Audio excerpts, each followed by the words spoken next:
चलिए आज एक बड़ी ही अजीब और दिलचस्प पहेली पर बात करते हैं। वो ये कि आखिर क्यों कई अमीर रिटायर्ड लोग जिनके पास सब कुछ होता है अपने ही कमाए हुए पैसे को एंजॉय करने से डरते हैं। ये एक ऐसी कहानी है जो शायद हमारे आसपास कई घरों में हो रही है। कल्पना कीजिए, एक सज्जन है श्री शर्मा, उम्र 68 साल, जिंदगी में पूरी तरह कामयाब। लेकिन आज भी सोचिए, चिलचिलाती गर्मी में वो बिजली बचाने के लिए एसी बंद कर देते हैं। ये सुनने में एक छोटी सी आदत लग सकती है, पर इसके पीछे एक बहुत बड़ी और गहरी कहानी छिपी हुई है। और देखिए, असली मजा तो अब आता है। श्री शर्मा का ये कंजूस जैसा बर्ताव किसी मजबूरी का नतीजा बिल्कुल नहीं है। उनकी नेटवर्थ है पूरे 3 करोड़ रुपए। जी हां, आपने सही सुना, 3 करोड़। तो फिर सवाल उठता है कि ऐसा क्यों है? यही वो विरोधाभास है जो हमारी आज की बातचीत का केंद्र है। इस हालत को, इसी दिमागी उलझन को कहते हैं स्विच फेलियर। ये एक मनोवैज्ञानिक रुकावट है जहां दशकों तक सिर्फ बचत करने के बाद इंसान खुद को खर्च करने वाले फेज में ढाल ही नहीं पाता। मतलब जिंदगी भर बचत करने वाला स्विच तो ऑन रह गया, पर जब खर्च करने का टाइम आया तो वो स्विच ऑफ का ऑफ ही रह गया। तो चलिए इस गुत्थी को थोड़ा और खोलते हैं। सबसे पहले समझते हैं इस सेवर्स पैराडॉक्स को, यानी बचत करने वाले का विरोधाभास। ये सिर्फ पैसे बचाने की आदत नहीं है, बल्कि ये एक गहरी मानसिक कश्मकश है जहां लॉजिक और इमोशंस की लड़ाई होती है। लेकिन सवाल यह है कि आखिर ऐसा होता क्यों है? क्या वजह है इसके पीछे? चलिए बचत के मनोविज्ञान में थोड़ा और गहरा उतरते हैं और समझने की कोशिश करते हैं कि कैसे एक जिंदगी भर की अच्छी आदत रिटायरमेंट में एक बोझ बन जाती है। देखिए, दशकों तक श्री शर्मा जैसे लाखों लोगों के लिए, और शायद हमारे आपके बड़ों के लिए भी, बचत सिर्फ एक अच्छी आदत नहीं थी।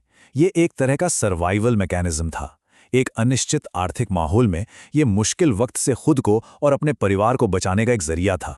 अब जरा सोचिए, कोई काम अगर 40 साल तक लगातार किया जाए तो क्या होगा? दिमाग में उसकी एक पक्की लकीर बन जाती है। इसे न्यूरल पाथवे कहते हैं। बचत करने के लिए ये रास्ते इतने मजबूत हो जाते हैं कि पैसा खर्च करना एक तरह से दिमागी तौर पर दर्द देने लगता है। ऐसा लगता है जैसे कोई बहुत बड़ी नैतिक गलती कर दी हो। ये कहावत इस हालत को बिल्कुल सटीक तरीके से बताती है। इन लोगों के लिए उनकी जमा पूंजी वो सिर्फ पैसा नहीं है, वो उनकी पूरी जिंदगी की मेहनत का पौधा है। और इसीलिए अपने प्रिंसिपल अमाउंट यानी मूलधन में से पैसा निकालना उन्हें उस पौधे को काटने जैसा महसूस होता है। तो ये स्विच फेलियर असल जिंदगी में दिखता कैसा है? चलिए इसके कुछ आम लक्षणों पर नजर डालते हैं। हो सकता है इन्हें देखकर आपको भी अपने आसपास कोई याद आ जाए। पहला लक्षण है एफडी इंटरेस्ट ट्रैप। इसमें होता क्या है कि लोग अपने असली पैसे को यानी प्रिंसिपल अमाउंट को छूने से बिल्कुल मना कर देते हैं। वो सिर्फ उसके ब्याज पर जीते हैं और वो ये भूल जाते हैं कि महंगाई हर साल उस ब्याज की असली कीमत को खा रही है। वो एक तरह से खुद पर ही गरीबी थोप रहे होते हैं। और इससे भी ज्यादा गंभीर बात तब सामने आती है जब मामला सेहत का हो। कई बार जरूरी ऑपरेशन या इलाज सिर्फ इसलिए टाल दिए जाते हैं क्योंकि अरे खर्चा बहुत ज्यादा है, जबकि बैंक में पैसा पड़ा होता है। खर्च करने का डर सेहत की जरूरत से भी बड़ा हो जाता है। फिर एक और बड़ा मजेदार और दुखद विरोधाभास है। इसे ट्रैवल पैराडॉक्स कह सकते हैं। मतलब 70 की उम्र में जब आराम की सबसे ज्यादा जरूरत है और आराम से फ्लाइट में जाने की हैसियत भी है, तब भी लोग ट्रेन के स्लीपर क्लास में सफर करना पसंद करते हैं। ये जरूरत नहीं, ये आदत का नतीजा है। और चौथा लक्षण है विरासत का बोझ। मतलब खुद तंगी में रहकर बच्चों के लिए ज्यादा से ज्यादा पैसा छोड़ने की जिद, जबकि अक्सर होता यह है कि बच्चे खुद अच्छी तरह सेटल्ड होते हैं और उन्हें उस पैसे की शायद जरूरत भी नहीं होती।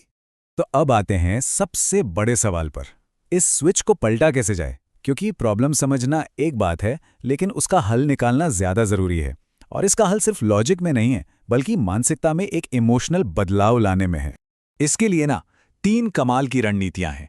पहली, एक परमिशन टू स्पेंड फंड बनाना, यानी खर्च करने की अनुमति वाला फंड। दूसरी, बकेट स्ट्रैटेजी अपनाना। और तीसरी, विरासत को लेकर अपना नजरिया बदलना। ये जो बकेट स्ट्रैटेजी है ना, ये बहुत काम की चीज है।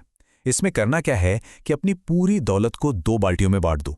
एक बड़ी बाल्टी सर्वाइवल बकेट, इसको हाथ नहीं लगाना, और एक छोटी बाल्टी लाइफस्टाइल बकेट, जिसे अपनी खुशियों और शौक पर खर्च करना है। इससे दिमाग को एक सिग्नल मिलता है कि अरे सर्वाइवल वाला पैसा तो सेफ है, चलो अब इस छोटी बाल्टी से मजे करते हैं। और तीसरी बात, विरासत के बारे में सोचने का तरीका बदलना। असल में बच्चों के लिए सबसे बड़ा तोहफा पैसा नहीं होता। उनके लिए सबसे बड़ा तोहफा है अपने माँ बाप को रिटायरमेंट में खुश और टेंशन फ्री देखना। विश्वास कीजिए, एक बड़ी विरासत से ज़्यादा वो आपकी खुशी को महत्व देंगे। तो कुल मिलाके बात एक ही जगह आकर रुकती है।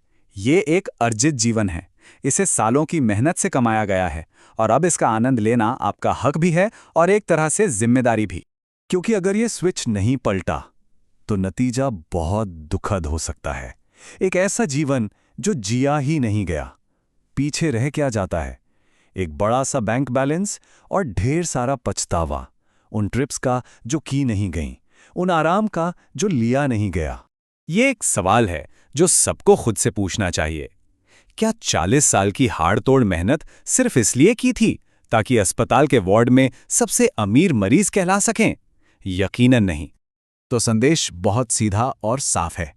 वो एसी चलाइए, उस ट्रिप की टिकट बुक कीजिए, छोटी-छोटी चीज़ों पर खर्च कीजिए जिनसे खुशी मिलती है, क्योंकि आपने ये कमाया है, ये आपका हक है।